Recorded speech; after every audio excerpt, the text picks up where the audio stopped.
السلام علیکم۔ سید عبد المجید ندیم چینل میں آپ سب دوستوں کو خوش آمدید۔ عنوان پر خطاب فرما رہے ہیں حضرت علامہ سید عبد المجید ندیم شاہ صاحب رحمۃ اللہ تعالی علیہ۔ تو آئیے ہم سب مل کر حضرت شاہ صاحب کا یہ بیان سنتے ہیں۔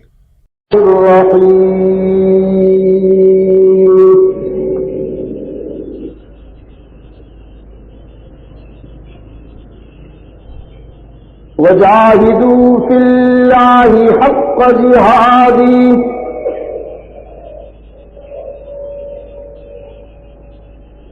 واجتباكم وما جعل عليكم في الدين من حرج ملة أبيكم إبراهيم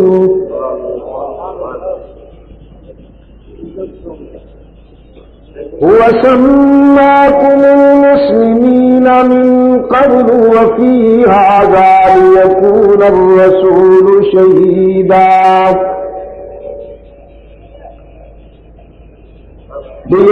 الرسول شهيدا عليكم وتكونوا شهداء على الناس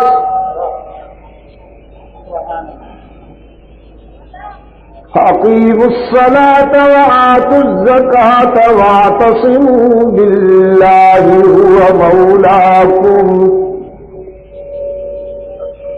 فنعم المولى ونعم النصير.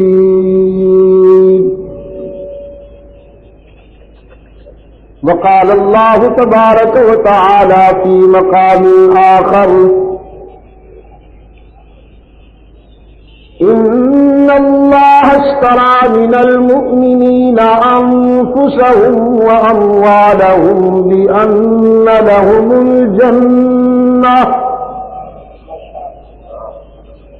يقاتلون في سبيل الله فيقتلون ويقتلون وعدا عليه حقا في التوراة والإنجيل والقرآن فمن أوفى بعهده من الله فاستبشروا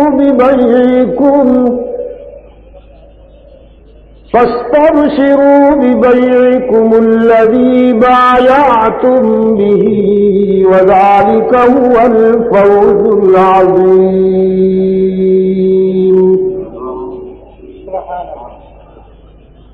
صدق الله مولانا العظيم. وعن معاوية بن أبي سفيان رضي الله تعالى عنهما قال قائدنا الأعظم رسول الله صلى الله عليه وسلم: من يرد الله به خيرا يفقهه في الدين. وصدق رسوله النبي الأمي الكريم ونحن على ذلك لمن الشاهدين والشاكرين والحمد لله رب العالمين.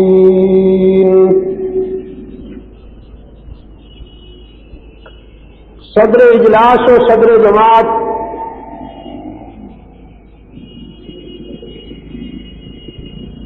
ارباب علم و دانش، رفقائے جماعت،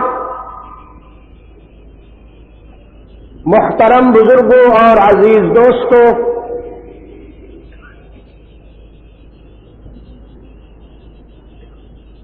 آج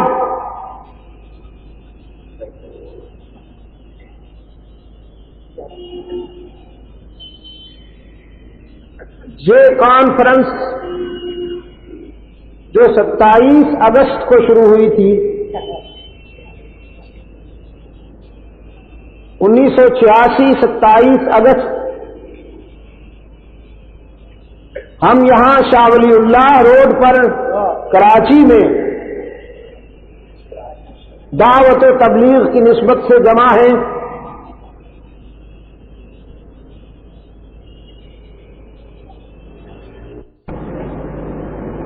ذوالحجہ بہت ساری ہماری ملی تاریخ کا امین ہے.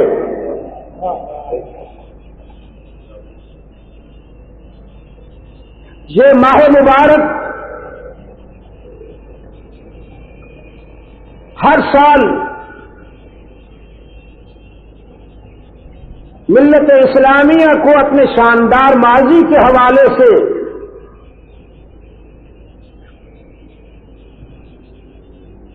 یہ یاد دلاتا ہے کہ تمہاری تاریخ کی ابتدا بھی قربانی سے ہوئی ہے، انتہا بھی.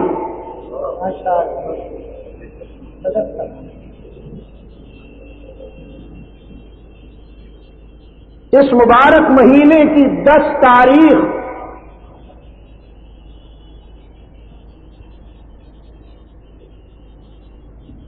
خلیل اللہ کے ایثار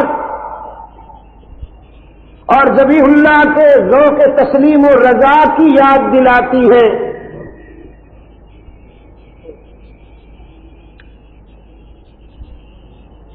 کہ جب سیدنا ابراہیم علیہ الصلوۃ والسلام نے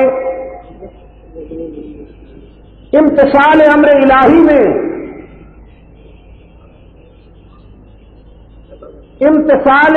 الہی میں اپنے لخت جگر کو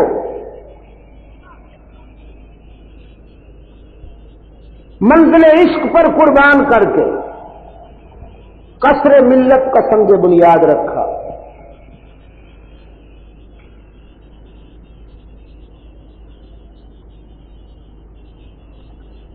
پھر اس ماہ مبارک کی 18 تاریخ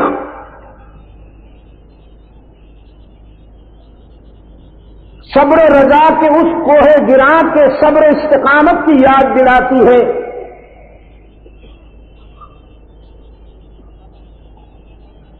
جن کی سیرت و شخصیت پر گفتگو کرنے کے لیے یہ روزہ کانفرنسیں تشکیل دی گئی ہے. عزیز دوستو، مسلمانی میں قوت خون ہی بہنے سے آتی ہے. اگر آج کی گفتگو کو میں کوئی ٹائٹل دوں، کوئی عنوان دوں، تو پھر اس کا یہی عنوان سمجھ لیجیے کہ مسلمانی میں قوت خون ہی بہنے سے آتی ہے.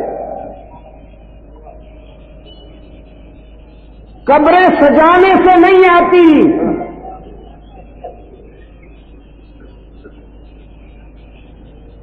اللہ کے نیک بندوں کی قبروں پر منڈیاں بنانے سے مسلمانی میں قوت نہیں آتی، توندے بڑھتی ہے.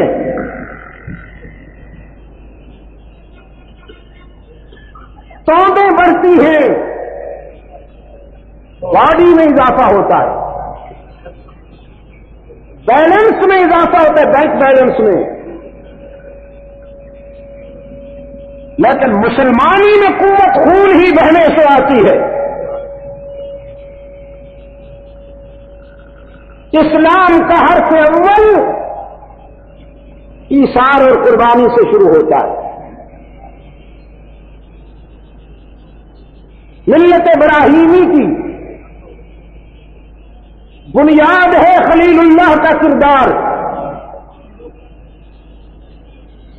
اللہ نے آپ کو جب دعوت عمل دی ہے تو اس کردار کی یاد دہانی کرائی ہے. ملت ابیکم ابراہیم، تم اس عظیم روحانی باپ کی روحانی اولاد ہو کہ جس نے زندگی کا ایک ایک سانس احقاق حق اور ابطال باطل کے لیے، سچائی کا پرچم اونچا رکھنے کے لیے اور باطل کا ہر نقش مٹانے کے لیے گزار دیا. خلیل اللہ مجاور نہیں، مجاہد تھا. اس نے امتثال امر الہی میں باطل کے بھڑکائے ہوئے شعلوں کو سینے سے لگایا. آگ جلانا باطل کا کام ہے.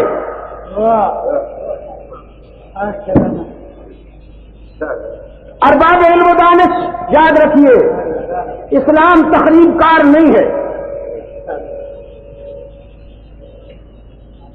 اسلام اور تخریب کا کوئی رشتہ نہیں. اور جو تخریب کرتا ہے وہ مسلمانوں کا نمائندہ نہیں.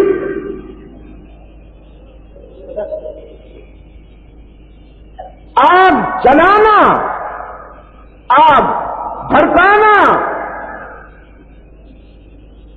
باطل قوتوں کا ذوق ہے، اور بھڑکتے ہوئے شعلوں کو خون جگر سے بجھانا خلیل اللہ کا عمل ہے. طاقت ہمیشہ آگ جلاتی ہے اور صداقت شعلوں کا سامنا کر کے مسکراتی ہے. تیرے اپنے الفاظ، طاقت ہمیشہ آگ جلاتی ہے اور صداقت شعلوں کا سامنا کر کے مسکراتی ہے. نوجوانوں، اللہ آپ کی جوانیوں کو سدا بہار رکھے. آپ کے چہروں پہ شباب کی سرخی قائم رہے.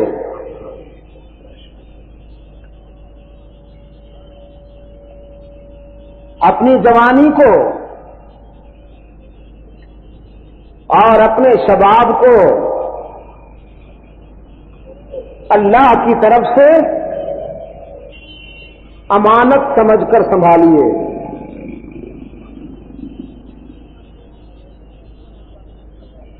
جوانی کا مصرف کیا ہے؟ اسے کہاں خرچ کیا جائے؟ معاف کیجیے گا،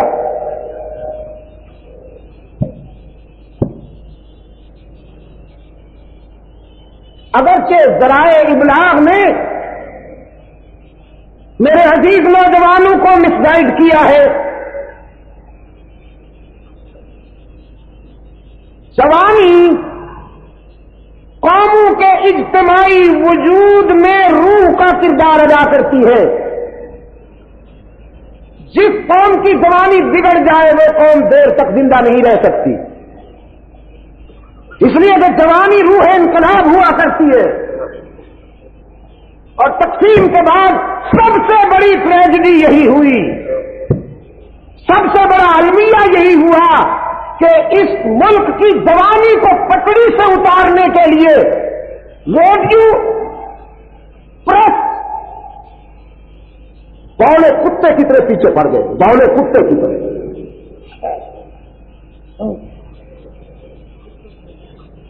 ان کرداروں کو بلند و بالا کیا گیا جو اس ملک کی جوانی کو ڈائنامیٹ کریں.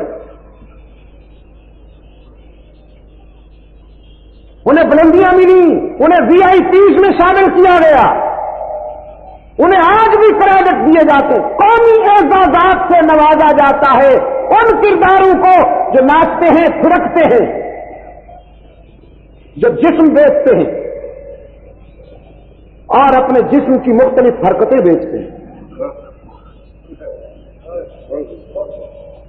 جنہوں نے اس قوم کی جوانی کا جنازہ اٹھایا ہے، اخلاق کا جنازہ اٹھایا ہے، اس کو حسن کارکردگی کے تمغے دیتے ہیں منافق، بلکہ رئیس المنافقین.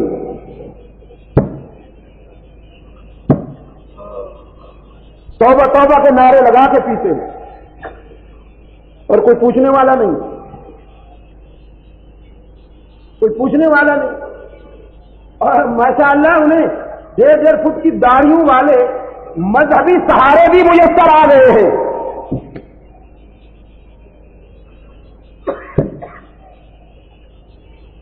میرا نوجوان یقین کیجئے مظلوم ہے، مجھے اس سے ہمدردی ہے، اور میں اپنے علماء سے کہا کرتا ہوں ان نوجوانوں پر فتوے نہ لگایا کرو. پیکر حسن شرافت ہیں ستم کے مارے. مسجدوں کو نفرت کے اڈے بنا دیا گیا ہے. یہ بنی نہیں بنائی گئی ہے. میں الزام لگاتا ہوں انڈیا کی مسجدوں میں نفرت کیوں نہیں بڑھتی؟ وہاں تو سیکولرزم ہے وہاں. لیکن میں نے وہاں مشاہدہ کیا کہ وہاں کی مسجدوں سے آج بھی محبت تقسیم ہو رہی ہے. لیکن یہاں لوگ ہنستے ہوئے مسجد آتے ہیں، روتے ہوئے جاتے ہیں. خدا کے خوف سے نہیں، حضرات کی مہربانیوں سے. اکھاڑے بنا دیا گیا مسجدوں کو تاکہ نئی نسل ادھر کا رخ نہ کرے کہ صاحب یہ مولوی تو آپس میں لڑ رہے ہیں، ہم مسجدوں میں کیسے جائیں؟ مسجدوں کو نفرت کے اڈے بنا دیا گیا اور بد اخلاقی کے جو مراکز ہیں وہ محبت کے مراکز بنا دیے گئے. نتیجہ ظاہر ہے کہ مسجد ویران ہے اور وہاں قطار اندر قطار جوانی کھڑی ہوئی ہے.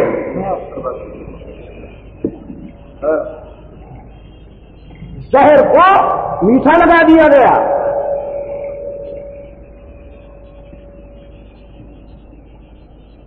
میں اپنے عزیز نوجوانوں کو مظلوم سمجھتا ہوں.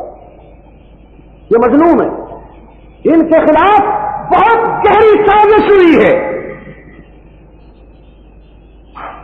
لیکن انشاءاللہ وہ وقت قریب ہے.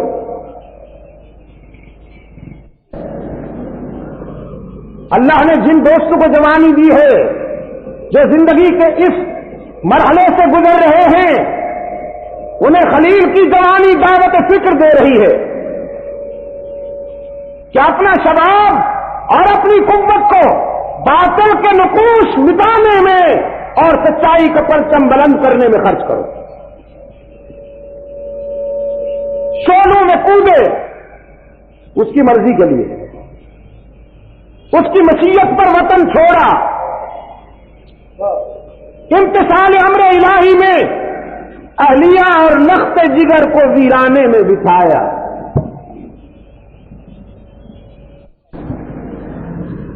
سیدنا ابراہیم علیہ الصلوۃ والسلام آپ کی ملی زندگی کا سنگ بنیاد رکھنے والا وہ معمار اعظم اپنی بیوی اور اپنے بچے کو لیے ہوئے اس ویرانے کے سینے پر جا رہے ہیں جسے قرآن وادی غیر ذی زرع کہتا. کتنی اچھی بات کہی کسی صاحب نے. ان تین افراد کو خدا کا قافلہ کہا. فرمایا خدا کا قافلہ جو مشتمل تھا تین جانوں پر،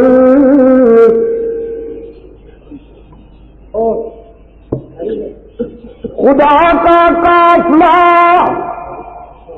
جو مشتمل تھا تین جانوں پر، معزز جس کو ہونا تھا زمینوں آسمانوں پر، چلا جاتا تھا اس تپتے ہوئے صحرا کے سینے پر، جہاں دیتا ہے انسان موت کو ترجیح جینے پر. اس ویرانے کے سینے پر سیدنا ابراہیم علیہ الصلوۃ والسلام نے بنیاد بہار رکھی، بٹھا دیا اپنی عفت مآب بیوی اور عصمت مآب لخت جگر کو، اور پھر دونوں سے رخ پھیر کر اپنے داتا کے حضور التجا کی. ربنا انی اسکنت من ذریتی بواد غير ذي زرع عند بيتك المحرم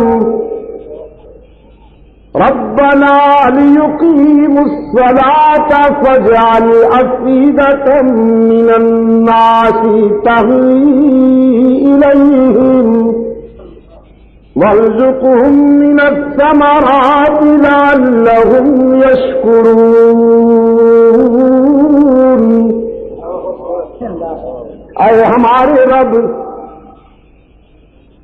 محض تیری رضا کے ذوق میں، تیری خوشنودی کے حصول کے ذوق میں اپنی متاع قلب و جگر اس ویرانے میں چھوڑ رہا ہوں۔ میں انہیں اکیلا چھوڑ کر جا رہا ہوں، لیکن تو انہیں اکیلا نہ رہنے دے۔ ان کی محبت اپنے بندوں کے دلوں میں بھر دے، اپنے بندوں کو ادھر متوجہ کر دے۔ میں جا رہا ہوں، تیرے بندے آنا شروع ہو جائیں۔ اور اے میرے معبود، میں کچھ نہیں لایا، صرف متاع قلب و جگر لایا ہوں۔ وارزقہم من الثمرات، روٹی کپڑا اور مکان بھی انہیں تو عطا کر۔ لیڈر ووٹ مانگنے کے لیے قوم کو روٹی کپڑا اور مکان کا جھانسا دیتا ہے، اور خلیل تنہائی میں خلوت میں اپنی ذریت کے لیے اللہ سے روٹی کپڑا اور مکان مانگتا ہے۔ وارزقہم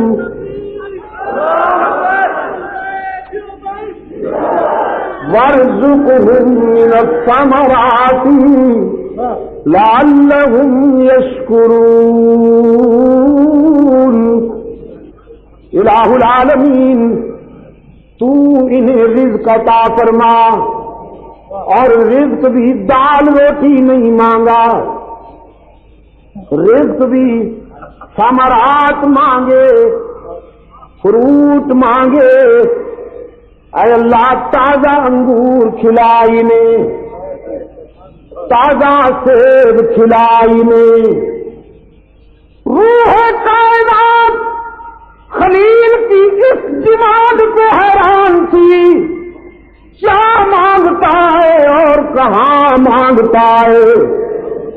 کھڑا ہے اس دھرتی کے سینے پر کہ جہاں پانی کی بوند بھی نہیں ملتی، اور مانگتا ہے فروٹ۔ فروٹ تو باغات کا نتیجہ ہوتے ہیں، حدیقہ ہوگا تو ثمرات ہوں گے۔ جہاں حدیقہ ہی نہیں، اضافات شرط فاتل مشروط، جہاں باغ ہی نہیں، جہاں نرسری ہی نہیں، وہاں فروٹ کہاں سے؟ کیا مانگتا ہے اور کہاں مانگتا ہے؟ خلیل کے عشق نے کہا، کیوں کہتے ہو کیا مانگتا ہے اور کہاں مانگتا ہے؟ تم یہ دیکھو میں کیا مانگتا ہوں اور کس سے مانگتا ہوں۔ اس سے مانگتا ہوں جو دے سکتا ہے۔ اور کراچی کے روشن ضمیروں، آج مکہ میں جا کر خلیل کی دعا کا شباب دیکھیے۔ دنیا میں جہاں کوئی پھل پیدا ہوتا ہے وہ مکہ میں ضرور ملتا ہے، گلا سڑا بھی نہیں، تازہ، بد ذائقہ بھی نہیں، خوش ذائقہ۔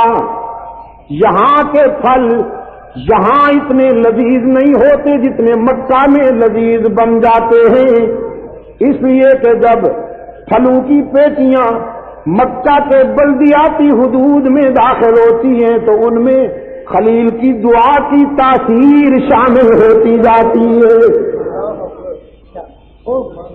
ویرانے میں بٹھایا اپنی اہلیہ کو اور اپنے لخت جگر کو. ربنا انک تعلم ما نخفی وما نعلن، اے ہمارے رب تو ہمارے ظاہر کو بھی جانتا ہے. انک ربنا، انک اے ہمارے رب تو ہی تعلم ما نخفی وما نعلن، جانتا ہے جو کچھ ہم ظاہر کرتے ہیں، جو کچھ ہم چھپاتے ہیں. خلیل کا عقیدہ سن لیا آپ نے، دلوں کے بھید جاننے والا کون؟ انسان کی فطرت ہے کہ وہ رب کا بن جائے. اگر وہ رب سے تعلق توڑ لے تو پھر سب کے در اللہ سے مانگے، اسی سے آرزویں وابستہ کرے، اسی کو ہر جگہ موجود سمجھے، اسی کے آگے دامن پھیلائے، اسی کو مختار کل مانے، اسی کو کارساز مطلق حاجت روا و مشکل کشا سمجھے، تو ساری کائنات سے مستغنی ہو جاتا ہے. ساری کائنات سے مستغنی ہو جاتا ہے. اور اگر خدا نخواستہ اس سے تعلق قائم نہ رہے تو پھر اس قسم کے مجسموں کے آگے دامن پھیلاتا ہے، جن پہ خود مکھیاں بھن بھنا رہی ہوتی ہیں. یہ ان کو اپنا مشکل کشا سمجھتا ہے. اس سے بڑی سزا کیا ہوگی؟ اس سے بڑی سزا کیا ہوگی؟ میرے عزیز دوستوں، خلیل اللہ کی ان التجاؤں میں اور دعا میں بھی یہی روح کام کر رہی ہے کہ دلوں کے بھید جاننے والا کون ہے؟ ہم جو ظاہر کرتے ہیں اور جو ہم دلوں میں باتیں رکھتے ہیں ان کو کون جانتا ہے؟ فرمایا الہ العالمین اپنی بیوی اور اپنے بیٹے کو ماذ تیری رضا اور خوشنودی کے لیے ویرانے میں چھوڑ کر جا رہا ہوں. چھوڑا اور چل دیے. اسماعیل کا بچپن گزرا، لڑکپن آیا. رب العالمین نے فرمایا ابراہیم اب اپنی محبوب شے میرے راستے میں قربان کر کے دکھائیے. خلیل اللہ کی فراست نے اپنے وجدان کی گہرائیوں میں اللہ کے بعد محبوب شے ڈھونڈ لی. وہ تو میرا بیٹا ہی ہو سکتا ہے جسے رات کی تنہائیوں میں اللہ سے مانگا تھا رب ہب لی من الصالحین.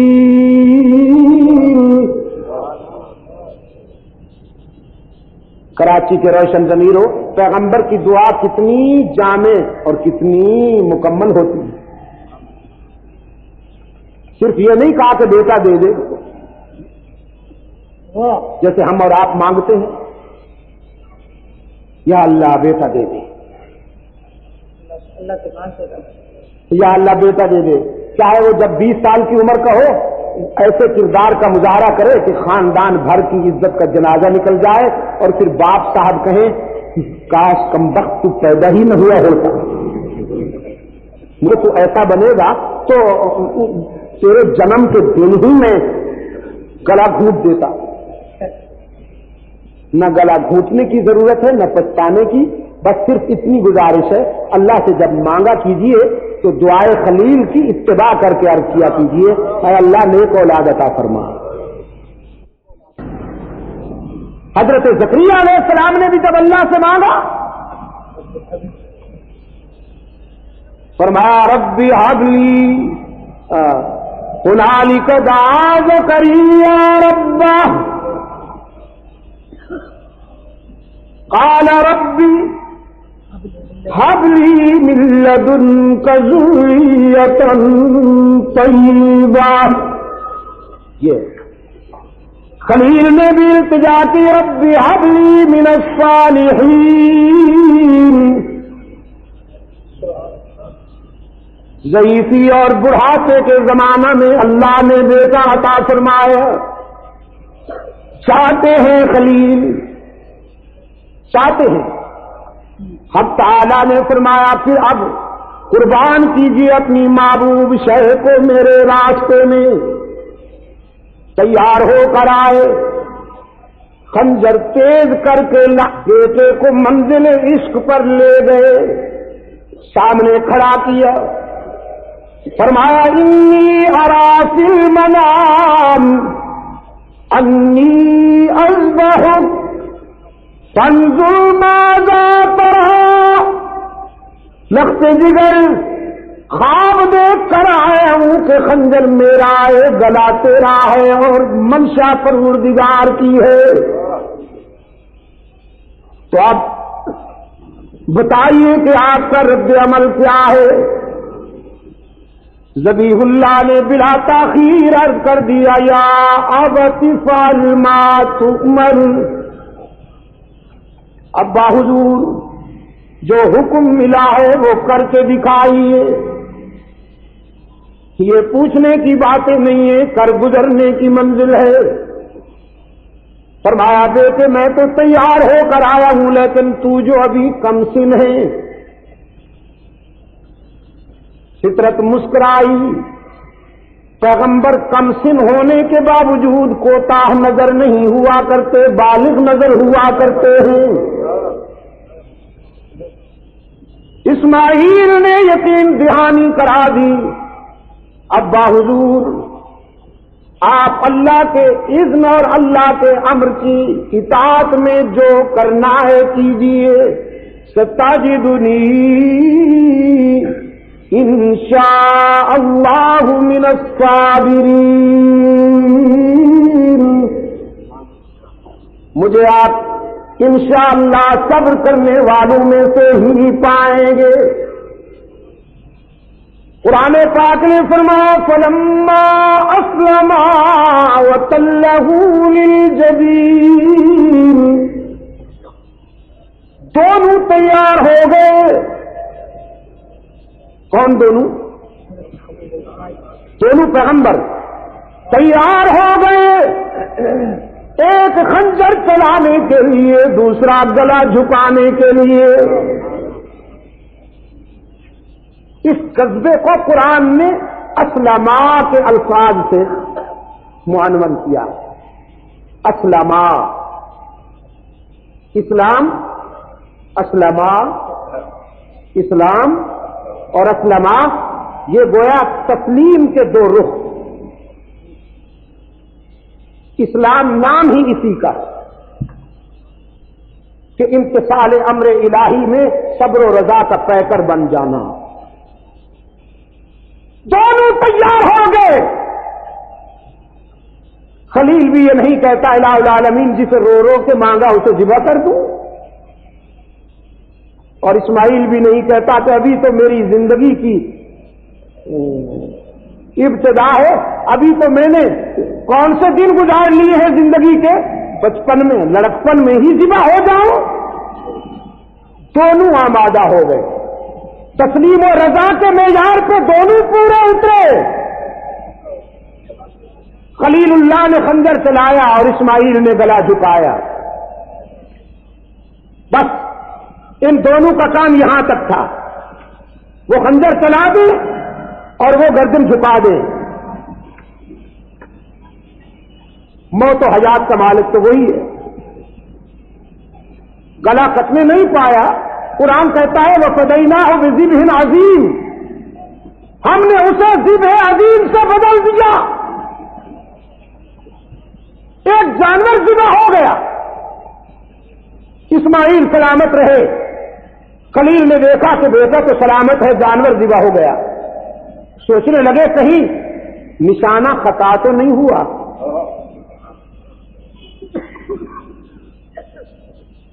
قرآن پاک کہتا ہے وَنَادَيْنَاهُ أَن يَا إِبْرَاهِيمُ.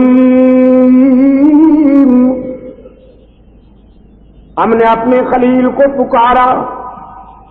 نشانہ خطاب نہیں ہوا کرتا پیغمبر کا. پیغمبر کا نشانہ کبھی خطا نہیں ہوا کرتا،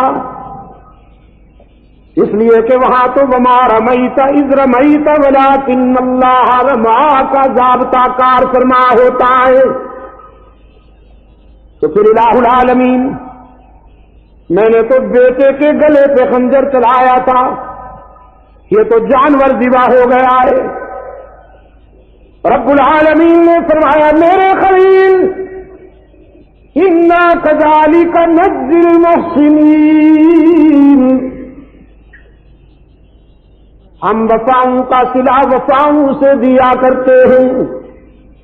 آپ کا کام تھا خنجر چلانا، اسماعیل کا منصب تھا گلا جھکانا، تم دونوں کامیاب ہو گئے ہو، لیکن گلا کٹوانا ہمارا مقصود نہیں تھا۔ تم نے اپنی ذمہ داری پوری کر دی،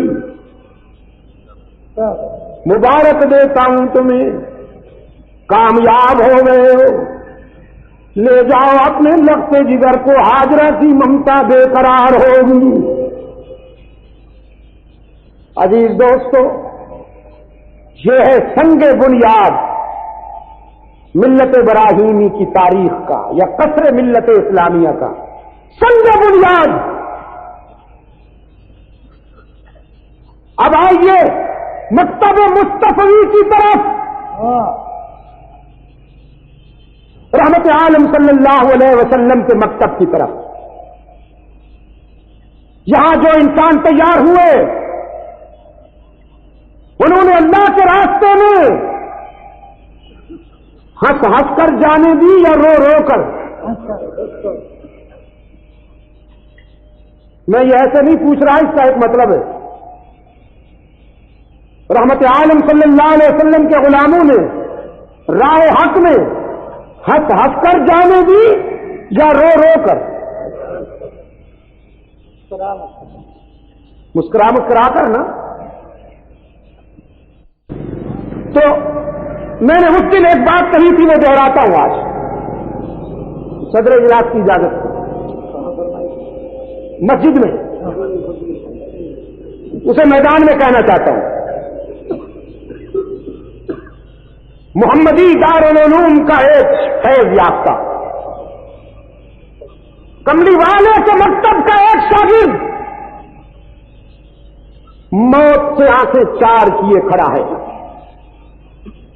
سفیر بن کر آیا ہے اللہ کے رسول کا، خط لایا ہے اسلام کے دشمن کے پاس رحمت للعالمین صلی اللہ علیہ وسلم کا۔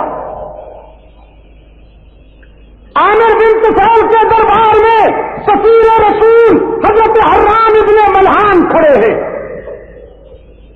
رضی اللہ تعالی عنہ۔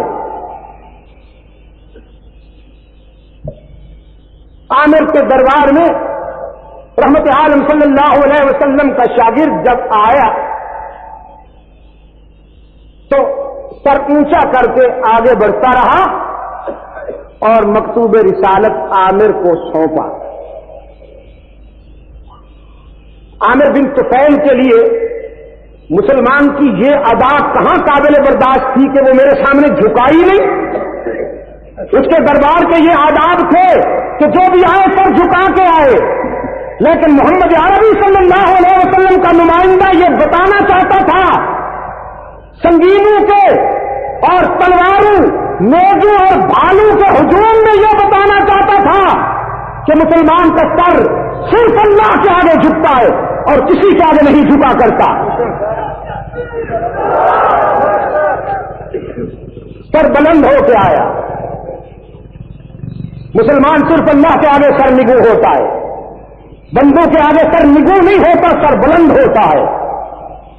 سر بلند ہو کے آیا اور اللہ کے رسول صلی اللہ علیہ وسلم کا مکتوب عامر بن طفیل کو دیا۔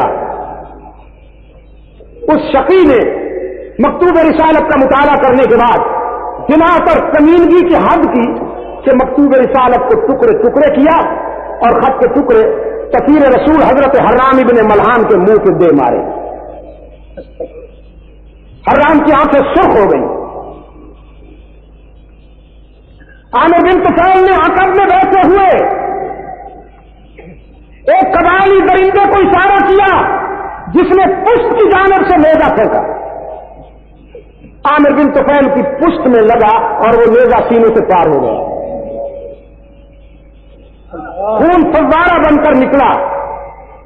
بخاری کے اوراق میں، بخاری شریف کے ورقوں پر اس مجاہد کی یہ ادا چمک رہی ہے، قیامت تک دمکتی رہے گی کہ فعل بالدم هكذا فنزعه على وجهه ورأسه ثم قال فزت ورب الكعبة۔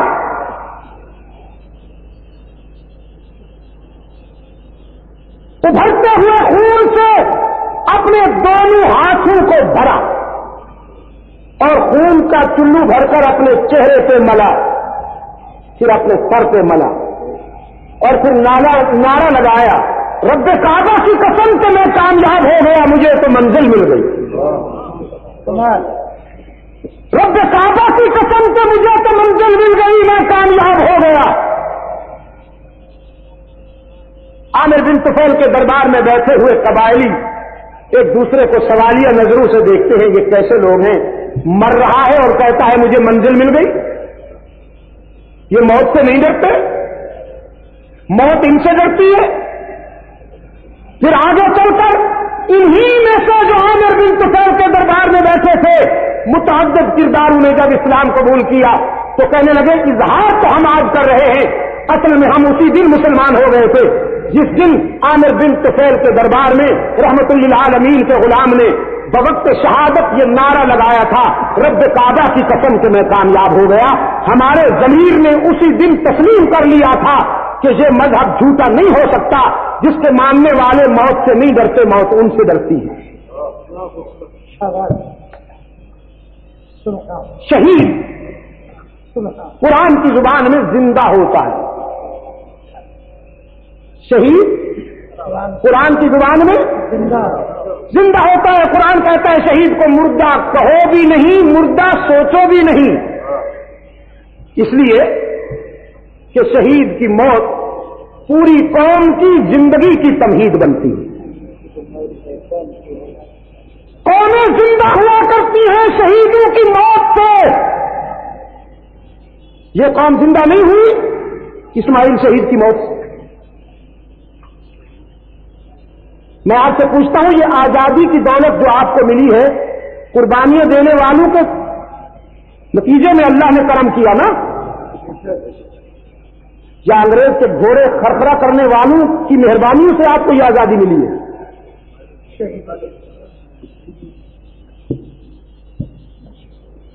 ہزارہ ڈویژن کے دورے پہ جب ہم جاتے ہیں تو کوشش کرتے ہیں کہ بالاکوٹ کے شہید کے مرکز پہ بھی ذرا جائیں۔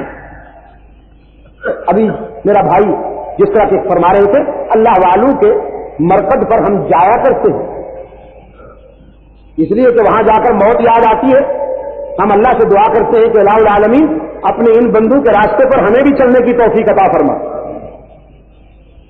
میں جب لاہور جاتا ہوں تو کوشش کرتا ہوں حضرت علی حجویری رحمت اللہ علیہ کے مرکز پر جانے کی۔ ابھی ہم جب دلی گئے تو خواجہ نظام الدین رحمت اللہ علیہ کی قبر پہ بھی گئے، کہیں میرے یہ دوست کہیں کہ جب شاہ ولی اللہ کی قبر پر تو گئے تھے لیکن دیکھا ادھر نہیں گئے، ہم گئے حضرت خواجہ نظام الدین رحمت اللہ علیہ کی قبر پہ بھی گئے، ایسی بات نہیں ہے۔ خواجہ قطب الدین بختیار کاکی رحمت اللہ علیہ کے مرکز پہ بھی گئے، اور جناب خواجہ قطب الدین بختیار کاکی پر اللہ کی کروڑوں رحمتیں ہوں، ان کے مرکز پہ یہ لکھا ہوا تھا کہ یہاں خلاف سنت کوئی بات نہ کی جائے۔ قطب الدین بختیار کاکی تو وہ ہے نا جس نے مرنے سے پہلے وصیت کی تھی کہ میری نماز جنازہ وہ شخص پڑھائے جس میں یہ 3 شرطیں پائی جائے، بالغ ہونے سے آج تک کسی کی بیٹی کو غلط نگاہ سے نہ دیکھا ہو، ایک۔ دوسری شرط یہ کہ تکبیر اولیٰ کبھی قضا نہ ہوئی ہو، اور تیسری شرط یہ کہ عصر کی سنتیں قضا نہ ہوئی.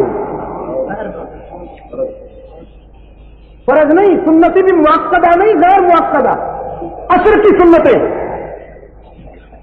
میری نماز جنازہ وہ شخص پڑھا ہے. حضرت خواجہ قطب الدین بختیار کاکی رحمۃ اللہ علیہ انتقال فرما گئے. نماز جنازہ کی تیاری ہوئی، صفیں باندھی گئی. ان صفوں میں امیر بھی تھے، فقیر بھی، ہاں حاجی بھی، مولوی بھی، جبہ پوش بھی، براؤن کلر کے امامے والے بھی.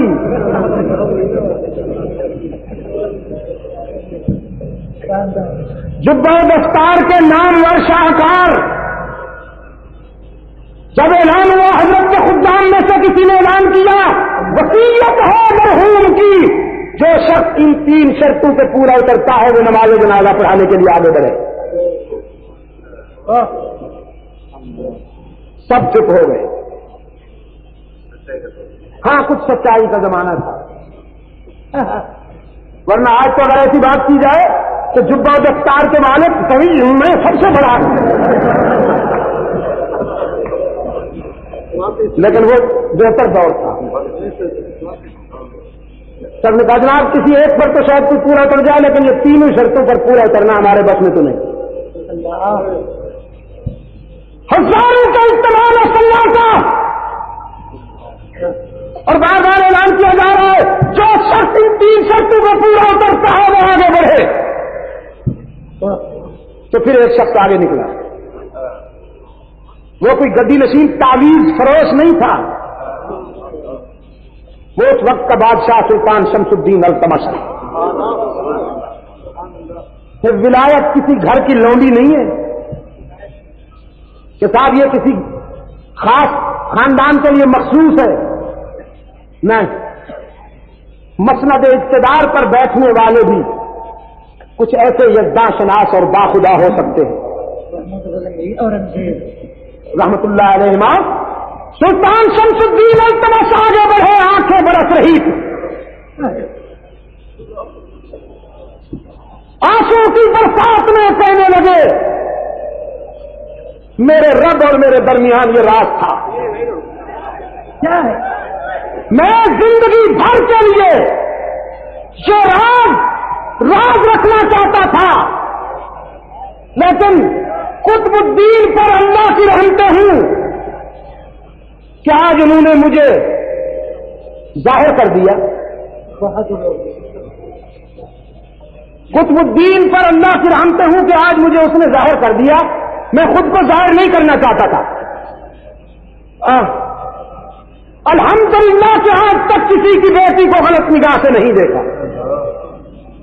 جب کسی کی بیٹی سامنے آئی تو اپنی بیٹی یاد آ گئی. ہم نے مجنو کو لڑکپن میں اسد سنگ اٹھایا تھا تو سر یاد آیا. آج تک کسی کی بیٹی کو غلط نگاہ سے نہیں دیکھا. اور فرمانے لگے اللہ نے کرم کیا ہے کہ تکبیر اولا بھی مجھ سے آج تک قضا نہیں ہے. اور عصر کی سنتیں تو خدا جب سے بالغ ہوا ہوں الحمدللہ آج تک وقت کا کوئی مستحب بھی قضا نہیں ہوا. وہ وقت کا بادشاہ تھا، میں اسے ولی اللہ سمجھتا ہوں. وہ خواجہ قطب الدین بختیار کاکی پر اللہ کا کرم ہے کہ آج بھی ان کی قبر بدعات اور شرک کی حرکات سے محفوظ ہے. مولانا گواہی دیں گے. ہم وہاں پہنچے، کل من علیہا فان ویبقی وجہ ربک ذو الجلال والاکرام کا منظر تھا. اسی طرح ہم شیخ عبدالحق محدث دہلوی رحمۃ اللہ علیہ کے مرکز پہ پہنچے.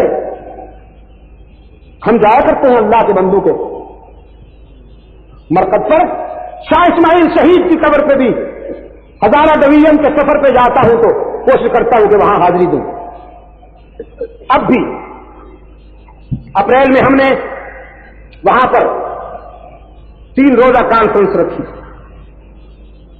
شاہ اسماعیل شہید کی قبر پر دیکھتا ہوں، نظر پڑتے ہی مجھے عبداللہ ابن زبیر کی لاش یاد آ جاتی ہے. ایک ظالم حکمران کے سامنے کلمہ حق بلند کرنے کی پاداش میں عبداللہ بن زبیر رضی اللہ تعالی عنہ کو سولی پہ لٹکایا گیا اور حاکم وقت نے آرڈر دیا کہ اس کی لاش کو یہیں رہنے دیا جائے تاکہ لوگ یہ دیکھیں کہ ہمارے سامنے گستاخی کرنے والوں کا انجام کیا ہوتا ہے۔ ایک عرصے تک وہ لاش سولی پہ لٹکی رہی، دیکھنے والے دیکھتے تھے۔ ایک دن ابن زبیر رضی اللہ تعالی عنہ کی والدہ اپنے بیٹے کی لاش کو دیکھنے کے لیے چلی آئیں۔ حضرت اسماء رضی اللہ تعالی عنہ، بہت سے لوگ اس خاتون کے ساتھ ساتھ چلے آئے کہ دیکھیں بیٹے کی لاش پر نظر پڑنے کے بعد ایک ماں کا رد عمل کیا ہوتا ہے۔ بیٹے کی لاش کو دیکھ کر ایک ماں کیا کرتی ہے ذرا دیکھیں تو، لیکن وہ مکتب مصطفی کی فیض یافتہ تھی، صبر و استقامت کے گر جانتی تھی۔ لختے جگر کی لاش کے قریب آئی، بال نہیں نوچے، گریبان نہیں پھاڑا، ماتم نہیں کیا، لختے جگر کی لاش پر نظر پڑتے ہی کہنے لگی شاباش میرے بیٹے، شاباش تو نے میرے دودھ کا حق ادا کر دیا۔ حلالی بیٹے ایسے ہوتے ہیں۔ ظالم حکمران کے سامنے کلمہ حق بلند کیا نا، جھکا تو نہیں، بکا تو نہیں، شاباش میرے بیٹے میں تجھ پہ فخر کرتی ہوں، اور پھر لوگوں کی طرف دیکھ کر کہنے لگی مبارکباد دے مجھے، میرا بیٹا کتنا اچھا خطیب ہے، تختہ دار پہ بھی آزادی کا خطبہ دے رہا ہے، تختہ دار پہ بھی حریت کا خطبہ دے رہا ہے کہ چل جائے کٹ کے سر تیرا نیزے کی نوک پر، لیکن تو ظالموں کی اطاعت نہ کر قبول۔ شاہ اسماعیل شہید رحمت اللہ علیہ کی قبر پر ایک پتھر لگا ہوا ہے، میں اسے کتبہ اس لیے نہیں کہتا کہ وہ باضابطہ تراشا نہیں گیا، یوں ہی لمبا سا ایک پتھر ہے، مختلف کونے ہیں اس کے اوپر کسی خوشنویس کی نہیں، روشن ضمیر کی تحریر ہے، سرخ رنگ کے حروف کے ساتھ لکھی ہوئی۔ اگر نوجوانوں آپ کا ذوق چاہے تو وہ لکھ لیجیے۔ فرمایا اے ذبیح اللہ اسماعیل ماں، اے ذبیح اللہ اسماعیل ماں، شد ندایت سور اسرافیل ماں، خون خدرا در کہو کو سار خون خدرا در کہو کو سار لیک بیجے حریت در ہند بیخ، اے راہ حق میں جان قربان کرنے والے ہمارے پیارے اسماعیل، تیری صدائے حریت تو برے صغیر میں سور اسرافیل بن کر گونجی کہ تو نے غفلت کی نیند سونے والوں کو بیدار کر دیا، صرف بیدار نہیں انہیں موت کے تعاقب میں لا کھڑا کیا۔ پیارے اسماعیل، تو نے اپنے خون شہادت کی بارش برسا دی، بالا کوٹ کے سنگریزے تیرے خون شہادت سے سرخ ہو گئے، ان کے کپڑے مجاہدین کے کپڑے، مجاہدین کے ہونٹ شہادت کے خون سے سرخ ہوا کرتے ہیں، پان سے نہیں۔ اور جو بیچارے پان پہ ہی گزارا کرتے ہیں وہ ان مجاہدوں کو کیسے مسلمان مان لیں؟ ان کے ہاں تو وہی مسلمان ہو نا جو پان ہی کی رنگینیوں میں زندگی گزار رہا ہو۔ وہ فریب خوردہ شاہی کہ پلا ہو کرگسو میں، وہ فریب خوردہ شاہی کہ پلا ہو کرگسو میں، اسے کیا خبر کہ کیا ہے رو رسم شاہبازی، خوردہ ملا جو پلا ہو 11ویں میں، اسے کیا خبر کہ کیا ہے رو رسم سرفروشی، تو نے اپنے خون کے ذروں سے بالا کوٹ کی سرزمین کے سنگریزوں کو سرخ کر دیا، لیکن تیرے خون کی ایک ایک بوند تاریخ آزادی کی تمہید بن گئی۔ لانے والوں، ایوبیا کی سرزمین نوحہ کنا ہے تمہارے چونچلوں پر، لچھیا گلی کا ریسٹ ہاؤس نان ماتم کنا ہے تمہارے اللے تللوں پر،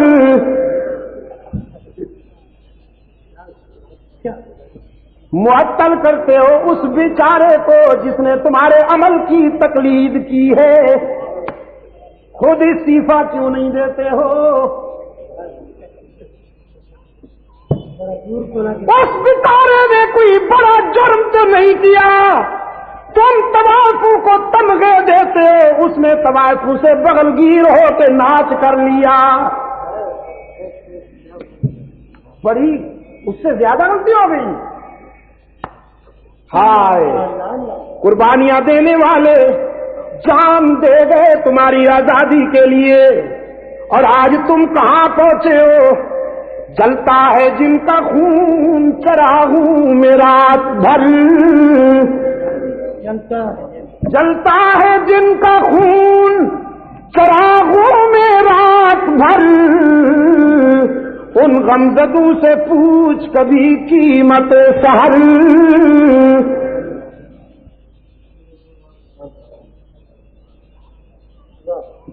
شہادت کے وقت نعرہ لگایا فزت ورب الکعبہ، اور ادھر ویر مہونا پر جام شہادت پینے والے 70 قاری جنہیں رحمت عالم صلی اللہ علیہ وسلم نے دعوت و تبلیغ کے مشن پہ بھیجا تھا کہ جاؤ بنو سلیم کے قبائل میں اسلام کی تبلیغ کرو، لیکن اسی عامر بن طفیل کی سازش پر ان 70 قاریوں کا محاصرہ کیا گیا، رات کی تاریکی میں شب خون مارا گیا۔ یہ مسلح، وہ نہتے، یہ تخریب کار، وہ تعمیر کار، یہ آگ جلانے والے، وہ آگ بجھانے والے، یہ انسان نما درندے، وہ انسان نما اللہ کے بندے، وہ حقیقی انسان چن چن کر انہوں نے ذبح کرنا شروع کیا سرکار دو عالم صلی اللہ علیہ وسلم کے رضاکاروں کو۔ ملت ابراہیمی سے سچی اور عملی نسبت رکھنے والے وہ کردار جام شہادت پی پی کر نعرہ لگاتے ہیں بلغوا عنا قومنا انا لقینا ربنا فرضی عنا وارضانا۔ او اللہ کے فرشتوں، او طاہر قدس، ہماری یہ حالت ہماری قوم تک پہنچا دو، ہمارا یہ انجام ہمارے قائد تک پہنچا دو، ہمارا یہ پیغام ہماری برادری تک پہنچا دو کہ ہم نے بیر مہونا پر اپنے رب سے ملاقات کی، اور یہ رب، یہ ملاقات اتنی کامیاب ہوئی کہ وہ ہم سے راضی ہو گیا، ہم اس سے راضی ہو گئے، ناکام نہیں ہوئے، وہ ہم سے راضی ہو گیا، ہم اس سے راضی ہو گئے۔ جان دے رہے ہیں اور کہتے کیا ہے کہ ہم کامیاب ہیں۔ بلغوا عنا قومنا، اگر ہو سکے تو دوہراؤ یار میرے ساتھ، بلغوا عنا قومنا، بلغوا انا قومنا، اس لیے کہ صحابہ کرام فرماتے ہیں قرآن کریم کی آیات کے بعد سب سے زیادہ جو عبارت ہماری زبانوں پہ ایک عرصے تک مچلتی رہی وہ یہی تھی جو بیر معونہ کے شہداء نے بوقت شہادت نشر کی، بلغوا انا قومنا انا لقینا ربنا فرضی عنا وارضانا۔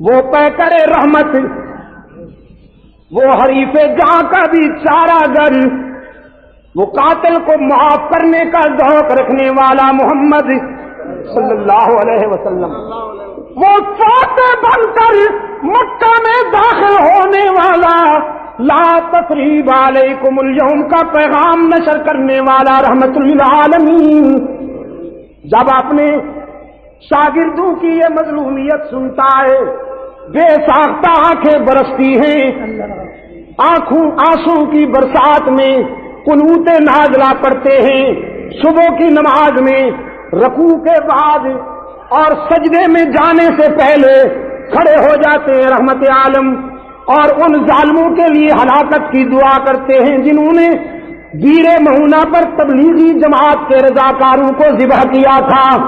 اللہم اجعل علیہم سنین کسنی یوسف، اللہم اجعل علیہم سنین کسنی یوسف، اللہم شتت شملہم، اللہم دمر دیارہم، اللہم فرق جمعہم، اے اللہ خذہم اخذ عزیز مقتدر، اے اللہ جنہوں نے میرے شاگردوں کو ستایا ہے تو انہیں برباد کر، اے اللہ ان کی آبادیوں کو ویران کر، اے اللہ ان کی جمعیت کو ریزہ ریزہ کر دے، اے اللہ جنہوں نے میرے رضاکاروں کو رلایا ہے تو ان کے ہونٹوں سے ہمیشہ کے لیے مسکراہٹیں چھین لے، اے اللہ ان پر کنعانی قحط نازل فرما، اے اللہ تو انہیں اس طرح پکڑ جس طرح پکڑنے کا حق ہے۔ پھر محمد عربی کا تیر نشانے پہ لگا، محمد کے مقتدر خدا نے ایسا پکڑا کہ طاعون کی وبا کی الغار میں آ گئے، سب کو پشت پر گلٹیاں نکل آئیں، وہ اتنی بڑھ گئیں کہ چل بھی نہیں سکتے تھے، ان وزنی پانی کی گلٹیوں کے ساتھ زمین پر تڑپ تڑپ کر کتے کی طرح جان دے دی اور سب ہلاک ہو گئے۔ کراچی والوں شہادت کا جام پینے والوں نے اپنے انجام کو کامیابی سمجھا، رحمت للعالمین صلی اللہ علیہ وسلم نے ظالموں کے لیے بد دعا کی، لیکن اسی حوالے سے آپ اگر میری بات توجہ سے سن رہے ہیں تو جواب دیتے جائیے کہ اگر میرے آقا کو یہ معلوم ہوتا کہ میرے ان 70 قاریوں کو بیر معونہ پر لے جا کر یہ ظالم ذبح کر دیں گے تو بھیجتے میرے آقا انہیں۔ بنو سلیم کا وہ وفد جو انہیں لینے کے لیے آیا تھا مکر اور فریب کی بنیاد پر، سازش کی بنیاد پر کہ ہم انہیں لے جائیں دوستی کے عنوان سے اور وہاں جا کر ذبح کر دیں، اگر میرے آقا کو یہ معلوم ہوتا کہ سازش کے تحت لیا جا رہا ہے تو بھیجتے انہیں، لیکن بھیجا اس لیے کہ کل کیا ہونے والا ہے کون جانتا ہے۔ ہی پہ ضرب لگے ذرا تاکہ بھی کے بیماروں کو اللہ شفائے کاملہ عطا فرمائے۔ کل کیا ہونے والا ہے کون جانتا ہے۔ قرآن کریم نے فرمایا وَعِندَهُ مَفَاتِحُ الْغَيْبِ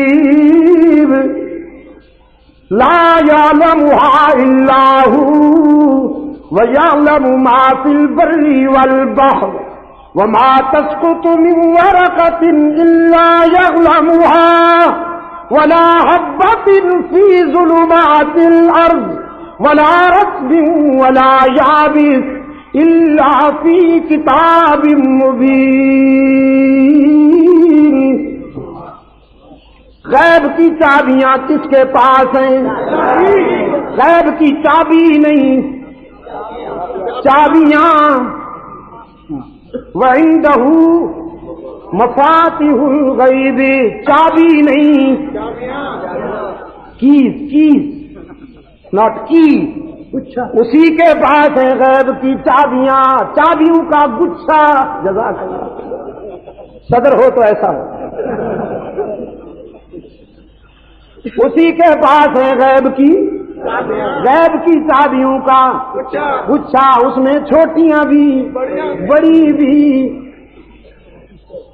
ساری چابیاں اس کے پاس۔ ہو قرآن تیری عظمت کے صدقے جاؤں، تو نے عجمی فنکاروں کے لیے کوئی گنجائش ہی نہیں چھوڑی۔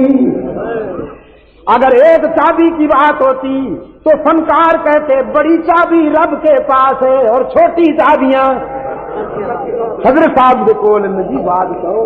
انتخابی نشان دے قرآن کہتا ہے وَعِندَهُ مَفَاتِحُ الْغَیْبِ، اسی کے پاس ہے غیب کی، وہ دور والے بھی بولے ذرا، اسی کے پاس ہے غیب کی،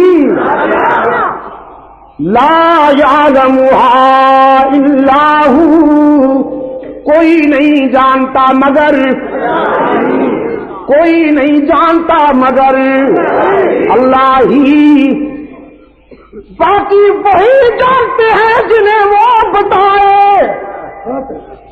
باقی وہی جانتے ہیں جنہیں وہ بتائے۔ عالم الغیب فلا یظہر علی غیبہ احدا الا من ارتضی من رسول، وہی ہے علام الغیوب، وہی ہے عالم غیب، نہیں ظاہر کرتا غیب کی باتیں کسی پر مگر چن لیتا ہے اپنے رسولوں میں سے جسے چاہتا ہے، وہ اپنے پیغمبروں میں سے راز کی باتیں بتا دیتا ہے۔ او مولوی جب بتا دیا جائے تو غیب نہیں رہتا۔ ہیرو فلا یظہر، نہیں پس نہیں ظاہر کرتا، فلا یظہر علی غیبہ احدا، پس نہیں ظاہر کرتا غیب کسی ایک پر، الا من ارتضی من رسول، مگر چن لیتا ہے رسولوں میں سے جسے چاہے۔ جب ظاہر ہو جائے تو غیب نہیں رہتا، غیب ہے ہی وہی جو ظاہر نہ ہو۔ اس لیے انبیاء عالم تو ہیں لیکن عالم وحی ہیں، خدا عالم غیب ہے، ان کو نہ بتایا جائے تو یہ نہیں جانتے، اسے کوئی نہ بتائے تو وہ سب کچھ جانتا ہے۔ اس لیے بتاؤ علام الغیوب کون؟ ہی پہ زور دینا ہے ذرا آج، علام الغیوب کون؟ یہ باتیں تو ہوتی رہتی ہیں میمن سوسائٹی میں، ہاں اللہ سلامت رکھے میرے ان ابابیلوں کو۔ روشن ہونے والی شمع پوری دنیا میں پہنچ رہی ہے۔ ولی اللہ روڈ پہ بیٹھے، شاہ ولی اللہ روڈ پر، تو شاہ ولی اللہ ہی فکر کی باتیں ہو رہی ہیں تو ذرا جم کے ہو جائے۔ مجھے احساس ہے اس بات کا کہ یہ کیا کر رہی ہے، گھڑی کیا کر رہی ہے، کہیں نہیں، وہ اس لیے بات اصل میں یہ ہے، میں تو چلا جاتا 4 تک، کل بھی تو ہم نے سمجھ جلانی ہے نا، وہاں کل بھی تو سمجھ جلانی ہے، اس لیے سیرت عثمان ذو النورین پہ تو باتیں ہونی ہے، کل یہ تو تمہید ہے۔ آج تو ہم اساس اور بنیاد رکھ رہے ہیں، فاؤنڈیشن، اور اسلام میں تمام افکار و خیالات کی بنیاد اللہ کی توحید ہے، اللہ کی توحید ہے، یہ خص اول ہے، خص اول۔ خدا نخواستہ یہ کج ہو جائے تو پوری عمارت کج ہو جائے گی۔ اس لیے عزیز دوستوں بتائیے آنے والی کل میں کیا ہونے والا ہے کون جانتا ہے؟